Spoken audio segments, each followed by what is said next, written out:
الأهلي حقق الفوز الأول أمام النصر في ملعبه في مباراة تعامل معها ياسلا بشكل مثالي، ولعب بضغط عالي ومنع مارتينيز وبروزوفيتش من الصعود بالكرة، وأجبر النصر على أنه يصعد من الناحية اليمنى اللي هي ما عندها إجادة كفاية بالصعود في اللعب، وهذا أثر على اللعب في نادي النصر خاصة في النصف ساعة الأولى من الشوط الأول. الجهة اليمنى اللي كان فيها الغنام وكانت نقطة ضعف للنصر اعتمد عليها النادي الأهلي في كل هجماته. الغنام والعمري كان بينهم مساحة كبيرة جدا، وخاصة العمري كان عنده خطأ في التمركز، وكان في مسافة كبيرة حتى في رتم اللعب والسرعة ما بين جالينهو والغنام.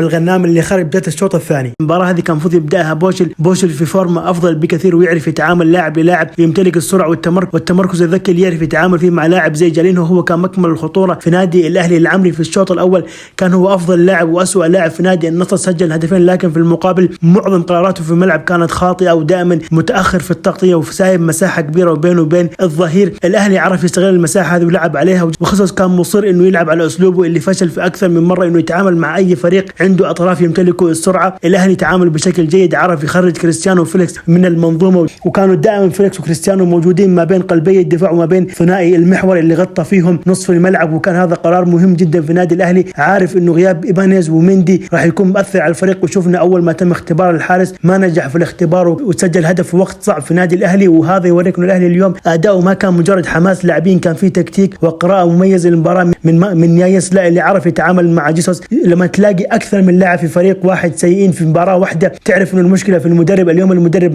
ما عرف يقلب أسلوب لعب نادي الأهلي، ولعب زي انخلو إنه يكون في نص ملعب. اليوم كان قرار خاطئ. الحل الأول عنده في الخروج للكرة هو حل فردي ومهاري، وكأنه قاعد يلعب على الطرف، ما هو لاعب نص يعرف يوزع اللعب بشكل جيد. النصر فعلا يحتاج لاعب يعرف يوزع اللعب. لما تلاقي فريق يضغط على واحد زي بروزوفيتش وينهيه ويخرجوا من اللعبة، ما تلاقي واحد قادر يتصرف، لا جواو فليكس قادر يرجع ويطلع الكرة، ولا انخلو عارف يتعامل مع لعبات زي هذه. دائما راسه في الأرض ويلعب مساحات قريبة، ما يعرف يوزع اللعب ويغير اللعب ويفرق في الملعب. ويسلي على الطرف الأيمن كان غايب تماما، والغنام أسوأ بكثير وما قدم أي إضافة. دخول بوشل حتى ما قدر يحيي أي شيء في هذا، ويحيى في الجانب الآخر ما أضاف أي شيء. تعامل ممتاز من يايسلا بانضباط دفاعي كامل، ودائما في أدوار مثالية لفراس على الجانب الأيمن كان يرجع فيها لآخر الخط كأنه مدافع خامس ويساند في التغطية الدفاعية، قدر ينهي أي خطورة على الأطراف. بالنسبة لنادي النصر كان تعامل يايسلا في هذه المباراة تعامل قدر يسيطر فيه تماما على خصوص في هذه المباراة. خصوص لازم يرجع يشوف أفكاره مرة ثانية. وجود واحد زي سيميكاني يسمح لك تلعب بالضغط العالي، لأنه لاعب متأسس صح وعارف يتمركز بشكل سليم، لكن العمري